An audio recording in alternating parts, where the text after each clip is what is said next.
L'attente aura été longue pour ces familles nucléaires et professionnelles, mais au 8e jour de son interpellation, le journaliste Parfait Nicolas Siki est déféré dans la nuit de mercredi à la prison centrale de Yaoundé. Quelqu'un a son domicile à Yaoundé, il a une coopération comme membre de l'Union des journalistes et tout ça. On l'arrête comme un suspect et puis on commence à les trimballer comme quelqu'un qui est déjà jugé. C'est pas normal. Une mise en détention provisoire à la suite d'une garde à vue de plus de 7 jours, le procureur de la République avait mardi, délai de garde à vue, renvoyé sa décision dans 24 heures. Alors qu'un vent de liberté semblait souffler pour l'ancien secrétaire général par intérim de la Fédération camerounaise de football, c'est l'effet contraire qui se produit. Ça ne montre pas une bonne image de notre justice. Et en plus, on prie toujours que notre justice soit indépendante. Et l'indépendance de justice n'a pas besoin des gens de marcher en route avant qu'on applique la loi, on interprète la loi. Et ce soir, moi, je suis un peu aussi troublé parce que je l'ai vu.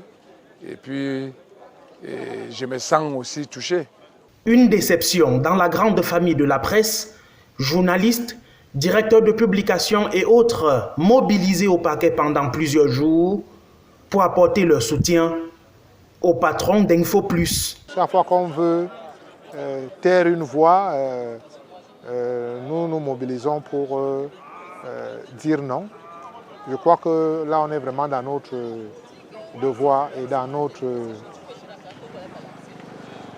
travail quotidien de défense des droits de la presse, de la liberté de la presse. Ceux qui estiment qu'il n'est pas là dans le cadre de l'exercice de ses fonctions, mais plutôt dans des affaires administratives de l'Afrique et donc qui n'ont rien à voir avec le journalisme. Nous disons qu'ils ont raison, peut-être. Nous disons que nous, c'est davantage le patron de presse que nous défendons. Nous ne sommes pas là pour influencer le cours de la justice, mais l'on demande qu'il y ait au moins un minimum de respect d'un ensemble de principes du code de procédure pénale. Parce qu'aujourd'hui, il est demandé à ce que l'individu soit auditionné et puis qu'il comparaisse libre.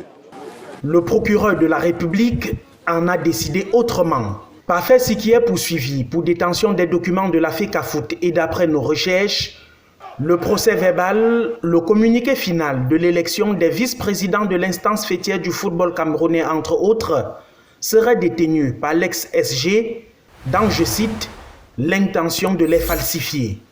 Le contenu et les dates du scrutin qui se serait tenu hors délai pourraient, selon des sources crédibles, entraîner l'annulation pure et simple du processus électoral ayant porté Samuel Eto'o-Fils à la tête de la fédération.